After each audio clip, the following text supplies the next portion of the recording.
Welcome to The Explainer. Today, we're jumping into a true giant of science fiction, H.G. Wells' The Time Machine. And let me tell you, it's not just a story, it's a serious warning. You know, right from the get-go, Wells hits us with this really chilling idea. It's not just about, hey, look at this cool machine. It's asking something much deeper. What if our biggest achievement, our push for a perfect world, what if that's the very thing that leads to our downfall? So, where does this all begin? Not in some crazy sci-fi landscape, but at a dinner party. Yep, a cozy London dinner party. And our host, this brilliant guy we only know as the time traveler, well, he's about to blow his guests' minds. Okay, so his big idea is actually pretty simple when you think about it. He tells his friends, look, you think of space as having 3 dimensions, right? Length, width, height. Well, what if time is the 4th dimension? And if it is a dimension, he says, then you should be able to, well, travel along it. All you need is the right kind of machine. And to prove he's not just talking crazy, he shows them a little model. It's all glittering brass and ivory. He gets his friends to gather round, he pushes a little lever, and poof, it just vanishes. Gone. This isn't some cheap magic trick, oh no. This is just the beginning of a journey you can't even imagine. All right, so his friends don't really buy it, so what does he do? He gets in his big machine and just goes for it. He launches himself into the future, watching the world blur past, buildings rising and crumbling in the blink of an eye, and he finally stops, with a jolt, in the year 802,701. And wow, at first it looks like he's found paradise. The first people he meets are the Eloi. They're beautiful, graceful. They seem to be what humanity has become, and they live this incredibly easy life in what's basically a giant garden. But there's something off. They're almost too perfect, kind of fragile, and not very curious. It just feels like something is seriously wrong under all this utopian gloss. And that's when the questions start piling up for our traveler. I mean, if nobody works, who makes all their stuff? Who keeps these big palaces from falling apart? And the big one, why are these happy-go-lucky people so utterly terrified of the dark? The answer is absolutely horrifying, and it's right under his feet. Turns out, humanity didn't just evolve into one species. It's split in 2. You've got the beautiful Eloi up here in the sun, and then, down below, in the dark tunnels, you have the Morlocks. These pale, ape-like things that only come out at night. And bam, there it is, the big warning from Wells. This isn't the paradise. It's the horrific end result of the class system of his era. The rich, who did nothing, devolved into the weak, pretty Eloi.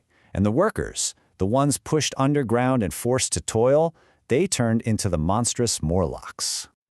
Okay, so at this point, the whole trip changes. This isn't about scientific discovery anymore. Now, it's about survival. Because he goes back to get his time machine, and it's gone. The Morlocks have taken it, dragged it down into their dark, underground world. And then the most terrible truth of all starts to dawn on him. The relationship here, it's not what he thought. The Morlocks aren't the servants of the Eloi.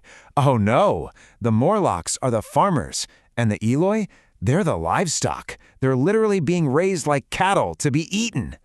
So, yeah, he's terrified, but he's not giving up. He finds this old, crumbling museum, the Palace of Green Porcelain, and starts looking for weapons. And here's the crazy irony, right? To survive in the far, far future, he has to go back to basics. He finds an iron bar to use as a club, and a box of matches, the most ancient tool of all, fire. Night falls, and he's trying to get through this dark forest, and it happens. The Morlocks attack. They swarm him out of the darkness. He can't even really see them, just feels their soft, clammy hands grabbing at him, pulling him down. It's an absolute nightmare. He's desperate, so he manages to light his matches and start a fire to scare them away. But the plan backfires. The forest is so dry that his little campfire just explodes into this raging inferno. It works in a way. It traps the Morlocks, but it also leads to this awful tragedy. His only friend, an Eloi named Weena, is killed in the chaos. So he finally gets his machine back, but he's completely alone now and just broken. But instead of just going home, he does something else. He's got this morbid curiosity, I guess. He pushes the lever forward again.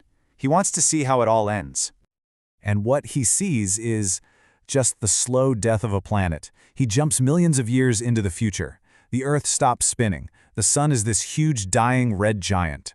The only life left are these giant, horrible crab monsters scuttling on a beach, and eventually, even they disappear.